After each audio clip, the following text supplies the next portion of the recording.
Terima kasih Aznil Haji Nawawi. Amboi. Siapa sangka Aznil mengiktiraf Azwan Ali sebagai penghibur nombor 1. Terima kasih banyak Aznil. Kaulah kawan dunia akhirat. Dan Cicet punya Cicet. Hari ini Azwan ada pasangan sensasi.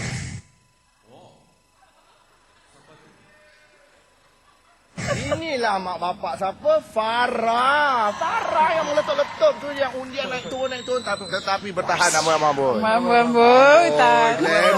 makcik sekarang.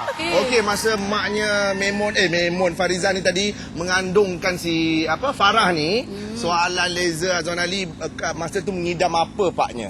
Bukan apa, suara pitching dia tu. Oh, dunia ini penuh kepalsuan. Oh, mungkinkah tiada keikhlasan? Daging apa? Oh, ada daging pula. Ada daging tu, dia nak makan daging. Daging apa? Daging kijal. Ya, macam tu lah. Rusak kan? Oh, rusak. Awak tak habang. Jadi menanya Farah Ikhlas. menangis di dalam AF. Ini memang lahir dari hati dia. Bukan duk berlakon-berlakon. Ya, Dah bersedia soalan laser? Dah bersedia. Okey. Dalam ramai-ramai lelaki 6 orang tu daripada awal dulu, siapa jejaka yang sesuai jadi menantu? Bok ke? Zahid ke? Amboi. Jawab pi. Ini gosip ni. Tapi kan biasanya Farah, yang I tahu, memang payah orang nak tackle dia.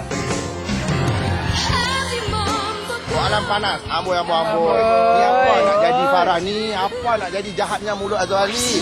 Azwan Ali duk tengok Diary Akademi Fansa. Amboi, Farah siap lap ni peluh Adam. Apa cerita ni?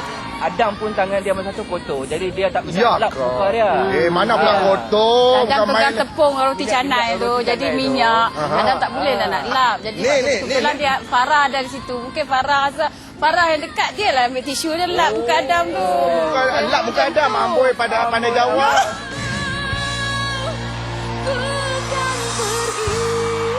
Amboi.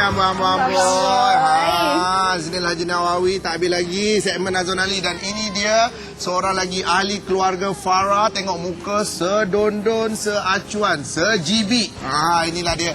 Kakak. Kak Long. Kak Long. Amboi. Nah, kalau ditakdirkan Farah Adam jadi adik ipar, sesuai ke tidak? Terpulanglah pada Farah. Pulang. Farah sebenarnya dia ni hati dia kering. Dia memang susah nangis. Dia ni memang susah menangis. Orang Kedah kata dia ni ketegang lah. Tegang. Boy, awak lagu tu ketegang Farah no.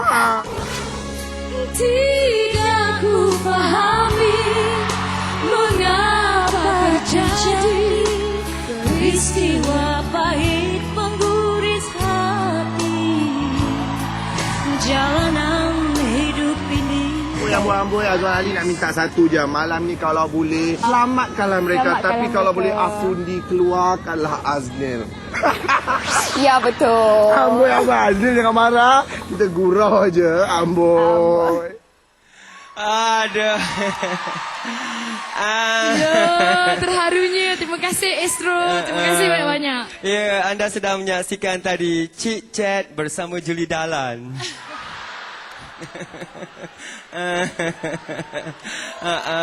Sejak bila Julie Dalan jadi pengacara Cik Chat ya? Kenapa? Tak ada. Bukan saya cakap yang tudung tu Julie Dalan. Bukan. Yang tu kan tanya tu. Okey. Kenapalah yang dua mak dan ayah tu tak pura-pura menggeliat debus masuk dalam kolam tu. Okey.